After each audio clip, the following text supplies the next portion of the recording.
we are being joined live with our campus pastor in Portland, Kyle Heineke, Yes. and his friend Jeff Harris. Yeah. And so here you guys are here. Welcome. What's up? Hello. So you have something pretty crazy that you're going to talk about, and I'm so pumped for our students to be able to Yes. hear about the influence that God's given you and how you're using it. So Kyle, you guys go ahead and take it away. This is all you. Sounds great. Welcome, everybody. Hey, Jeff, welcome. Thank you guys for having me. Appreciate it. Glad you're here. Are so excited just to share about like what we believe is so important for all of our students to get, which is how influence can change the world.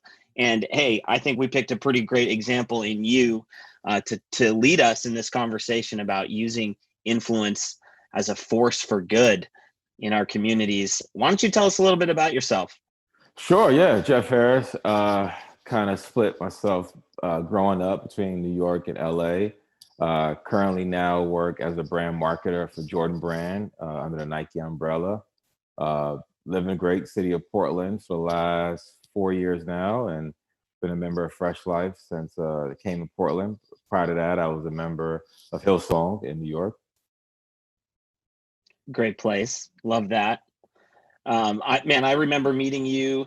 You were coming to Fresh Life for a while, and you and Kia went through Crash Course, and you and I grabbed coffee right after Crash Course. And man, I'll never forget that conversation that we had.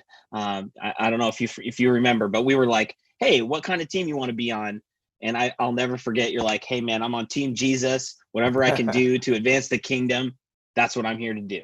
Yeah, I mean, it's one of those things where what can you not do when God places on your heart? You know what I mean? So it's like whatever you need me to do, I'll do, I'll help, I'll serve. I'm just here. Yep. And you and Kia have always done such a great job in that, and we love you for it. And in that conversation following Crash Course, after you finished, you brought up this dream that God has put on your heart. Why don't you tell us about Jeff's Shoe Challenge? Sure, yeah, celebrating our 5th year anniversary, which is crazy to believe. It got to a point where it was birthed in New York. I woke up one day and it was like God just kind of put it on my heart to just use my influence as a sneaker owner at the time to give away shoes. And then was trying to figure out, okay, I hear you, but how do I do that? And then Jeff Shoe Challenge was born. We started off pretty much in the social aspect of it with the hashtag, and it was just challenging friends and family members. And we kind of grew it each year, and we got to a point now where 5 years in, where we're providing manicures and free haircuts, and we're giving out good shoes like the Air Jordan 1 behind you. Yeah, that's right.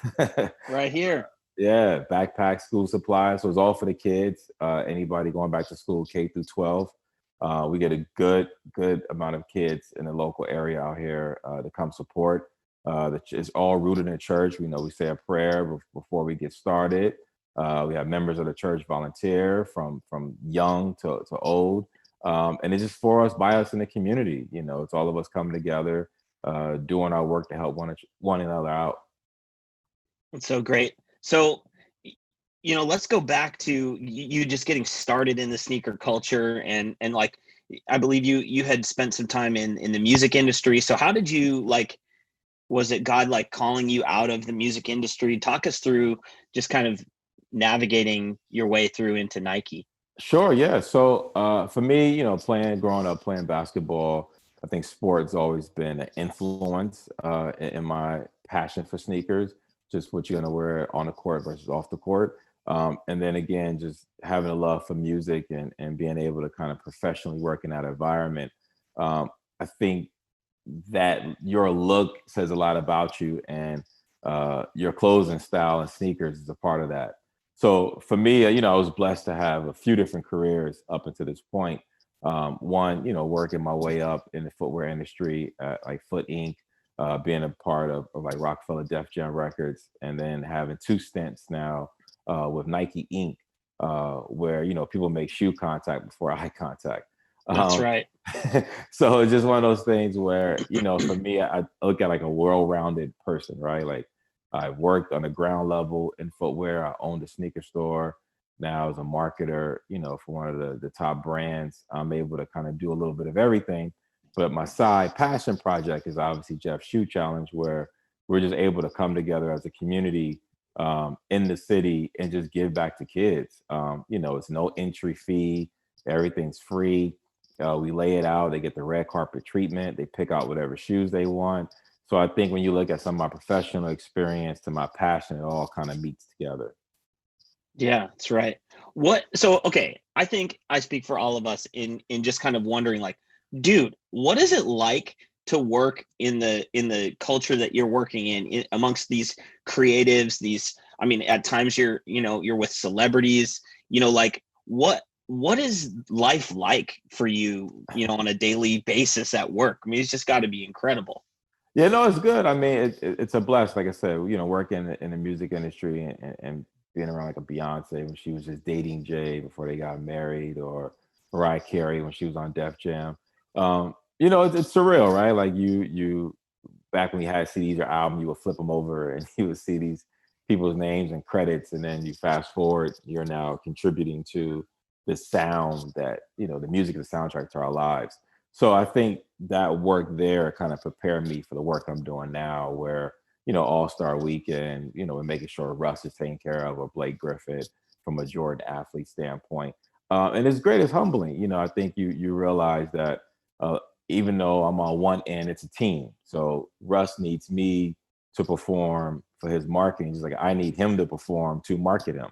So, it's a partnership there. And I think, now in a parallel of our lives of him being married, I'm being married, I just have, my daughter, he has 3 kids. So there's a lot of similarities there. So our relationship is on a different level. And he's also very, passionate and a believer. So I'm using him as an example of somebody who touches different intersections that I touch, to where the conversation is not just solely on basketball, it's on a multitude of things. So it's fun. It's very fun. And then, like, for instance, here in August, you've got 2 different events coming up at Jordan Brand, or on campus, on the Nike campus, where you're doing shoe donations and drop-offs. I think it's like the 8th and the 15th. And so here we are talking about influence. I remember sitting in a planning call with you, and you were just so, like, remarkably chill, considering how much pressure is on for Jeff's Shoe Challenge this year. And you're just like, well, we got it. Like, I'm not worried about volunteers. I'm not worried about donations. I'm certainly not wired that way. I'm more prone to be like, oh man, what do I got to do to get this done? I'm not sure if I'm even doing it right. Lead us, Jeff. How do you stay chill in the storms that are coming your way? Well, I always say you can't have faith and fear. You can't operate where you're in one lane of worship and praising and praying, but then the same lane, you're worried about everything. So I just choose to just have faith over fear. And I feel like, we've gotten this far, and it's literally God has been with us every step of the way and throughout my whole career. I mean, I'm not an individual that has a lot of mentors that I turn to. It's really just one, that's Jesus, where it's like, hey, yeah, I put it out there, I pray on it, and I go do the work. So I feel like it's no different with Jeff's Shoe Challenge. Last year, we had abundance people out in like almost 100-degree weather, with smiles on their faces to come in, and you see the smiles on faces behind you in that picture. So I feel like he's taken us this far for a reason, and I'm just here as a vessel, utilizing influences. Just today I was on a call with IDL's, a local agency out here. Obviously they're on board, as you know of. Portland Gear reached out to me. They're going to come on board and do the mask. So it's just one of those things where it's like, God is just opening doors because my heart's in the right place. Like, you and I had a conversation where, I struggle with over promoting and doing things, because in Matthew it says, never let the left hand know what the right hand is doing.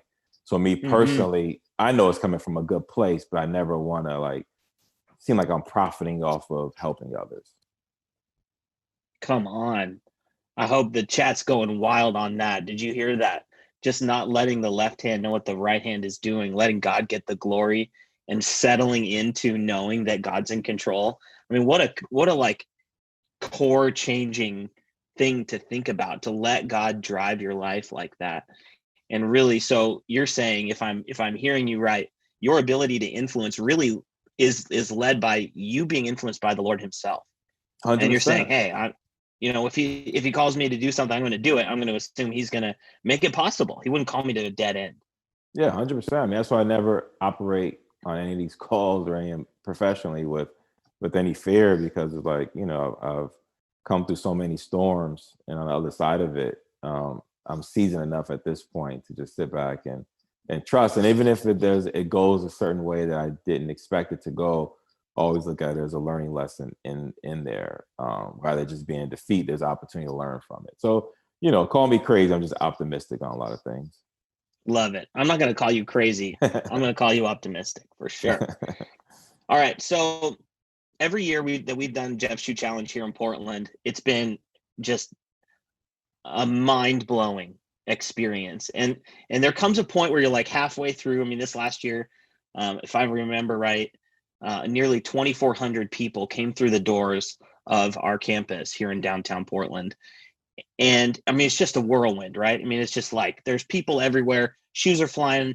It's just great. There's party atmosphere, DJs going, kids are getting their hair cut, people are playing video games. At what point does it just sort of set in? What's it like to be Jeff during that moment? I think that seeing the kids smiles, every once in a while you get a parent pull you to the side and say, I couldn't afford these. There's no way my kid can have these LeBrons or these Jordans. I remember one year, a lady was physically shaking and crying in my arms that she was able to give her son a pair of Jordan 3s. It goes for $200. So the fact that I'm able to, again, utilize my influence, utilize where I work with, have people that believe in me and the vision that God has bestowed upon me to support. It's just a great dope feeling. You know what I mean? Like, it's one of those things where it's like, you can't put it into words because again, it's coming from a good place. And, I'd rather just store treasures in heaven than here on earth. Come on, Jeff. All right. Why in specific? Well, actually, let me ask you this. Talk to me about what the meaning behind a new pair of shoes is to a kid in school. Like, why not, why aren't we doing food? Like, why aren't we donating just t-shirts? Like, why shoes in particular? I mean, it means a lot. Kids grow so rapid. And, I'll be honest, I mean, obviously, I'm not oblivious to the prices of shoes. Shoes are expensive. And, we did an estimate one year, and I think between, like $180 pair of shoes, a 12-year-old haircut nowadays, like $20, $25. A backpack is $50. School supplies could run you anything. I mean, you have a whole basketball team of kids. School supplies can run, between 20 to 50 per kid. And then you have the uniform or you have clothes. So, I mean, just our little part of the shoe challenge, we're able to save parents, a couple of $100s, if not more. So I think it's just important for a kid to go back and not only have the essential items needed, like pencils, pens, papers, folders that we provide, backpacks, but then just the footwear to feel good. I mean, we have boy shoes, girl shoes, everybody. We want everybody to feel comfortable and have that little bit of confidence as they start the school. Because, life is challenging enough. Kids, unfortunately, could be challenging enough during different stages of middle school and high school to each other. And I know it's not intentional. It's just the growing pains of life. So, if you can have some fresh new pair of shoes and make you feel good to help ease some of that financial tension off your parents, I feel like that's what we're here for. Man. And just the smiles, like you said, on kids' faces, like, especially, growing up, not being able to afford something like that just makes them feel like such a king or a queen that they are, I agree. I didn't get my first pair of Jordans until I was out of high school, or actually in high school at 18 when I had my job. My mother, single mother household. I started working at 14, 15 years old when I could. But a lot of my money went to helping, the household. So for me, it wasn't until I was 18 I was actually able to get, my first pair of J's. So I know, what that can be like firsthand. So even if it's something like this, where 5 years from now, 10 years from now, 20 years from now, a boy or girl can say, hey, I don't know who that guy was, but I went to this thing and they gave me some free shoes, and they're now doing their own version of a give back. I feel like, that's what we're here for. Love it. Love it, man. All right. One of the last questions I have for you is if you're a student watching, you might be wondering, okay, that's cool. He works at Jordan Brand. He's got Beyonce calling him saying hi and all that, right? What about me? Like, I'm in Polson, Montana, or I'm in Darby, Montana, or I'm just, I don't feel like I have the kind of influence that maybe Jeff does. Jeff, talk to us from the perspective of harnessing what's in your hand and using it for good. How would you respond? Yeah, I would just say, hey, to all the kids, I mean, just get active in the community. You don't necessarily have to stalk Beyonce on Instagram like I do to get a reply. You could be impactful where you live and where you stay. So I feel like, if it's cleaning up somewhere, if it's helping somebody out, if it's doing something of good, of service for somebody, that's your way of being influenced where you at. Or if it's you and your friends, if you and your friends, normally get together and go skateboarding or play basketball or even do each other's hair, take some of that time to go do good for somebody else. That's the way you kind of utilize your influence. Love it, Jeff. All right. So we wanted to throw out a challenge because we thought, I called you on the phone. I was like, hey, Jeff, you want to do this thing? You're like, yeah. I was like, it'd be so cool if we could give away some shoes, right? And I'm thinking, what if they ask the best question? Maybe that'd be cool. And you're like, Kyle, come on, right? Like, that's not good enough. And so why don't you tell us a little bit about the challenge? I'll get the specifics, but you just tell us the heart and soul behind this challenge we want to throw out to students. Yeah, we want to throw out to students. You could dive deeper into that, but we want to pick one boy, one girl, and I'm just going to give them a pair of Air Force Ones in their size. So cool. So the details are this. All right. We want to throw out Jeff's shoe challenge to all of you students to use what's in your life. Look around who in your school, in your community, in your neighborhood, with your friends and family. We want you to do some good. And so whether that's cleaning up your neighborhood, we want you to get creative. And in the next 2 weeks, use your influence, serve your community. And we're going to pick a winner, a boy and a girl, for a brand new pair of Air Force Ones from Jeff's Shoe Challenge. Jeff, you think we could snag him a shirt maybe? Oh, yeah. From the Jeff Shoe Challenge shirt? They just got to hurry up and do it so I get the size, and these t-shirts go fast. Let's go. I bet we can do it. So that's the info. You can log your hours and share your story. So we're watching, students. You go to outreach.freshlife.church by Wednesday, August 5th. That's when you got to get it in by. And man, we're just so honored and blessed, Jeff, to have you joining us, sharing your story. And we're praying grace over Jeff's Shoe Challenge 2020. It's going to be an exciting year. We're believing 1,200 pairs of shoes are going to be donated in Jesus' name. And we just thank you so much for taking time out of your day today to share your story. No, thank you guys. And I appreciate Fresh Life Church always being a huge supporter of everything I do in the community. So thank you guys. Thank you for the time. Absolutely. All right, guys. Well, back to you, hosts. Thank you so much. Gosh. All right. Wow. That is incredible. There's that moment, just fear versus faith. Yeah. Jeff just spoke. I mean, it's like, wow. You have two options. You have two ways that you can go.